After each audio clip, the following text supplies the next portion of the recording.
Johnny devait paraître invulnérable. Alors que l'homme au cancer naissait sur les bouches de ses médecins, les proches du taulier, incrédules, ne croyaient pas que le chanteur serait terrassé par la maladie.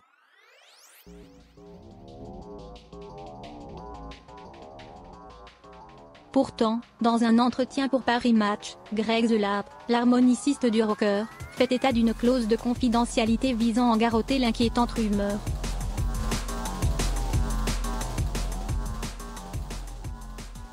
Le taulier devait être invulnérable.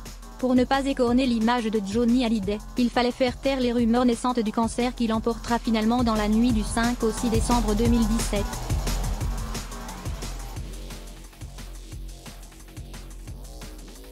Quelques mois plus tôt, en septembre 2017, une information erronée sur la mort du rocker était diffusée sur France Bleu et avait déclenché l'ire de son manager, Sébastien Farran.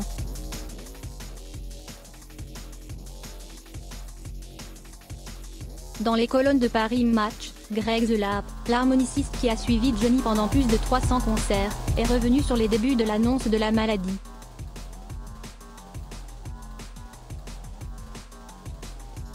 Pour celui qui l'avait déjà vu se relever, il n'y avait pas matière à s'inquiéter, la tournée des vieilles canailles allait se poursuivre sans anicroche, je ne croyais pas à son cancer.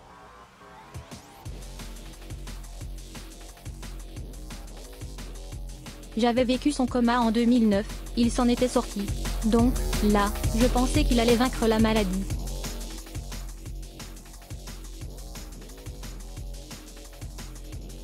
Il ajoute quand même que, malgré l'incrédulité, on a dû signer une clause de confidentialité.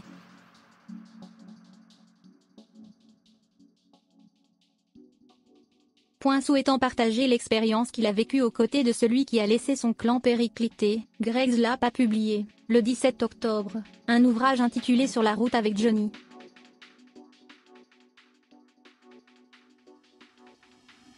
Bien placé pour en parler, il a accompagné Taulier jusqu'à son dernier tour de piste et lui voue, aujourd'hui encore, une admiration sans borne. Je vois cette dernière tournée comme une victoire.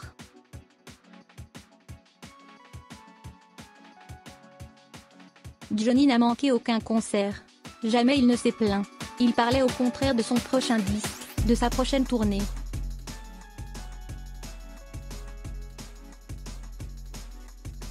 À sa manière, Johnny est mort sur scène.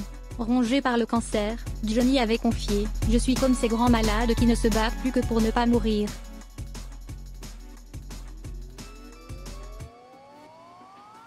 Il aura su rester digne dans la maladie. Et se sera battu jusqu'à son dernier soupir.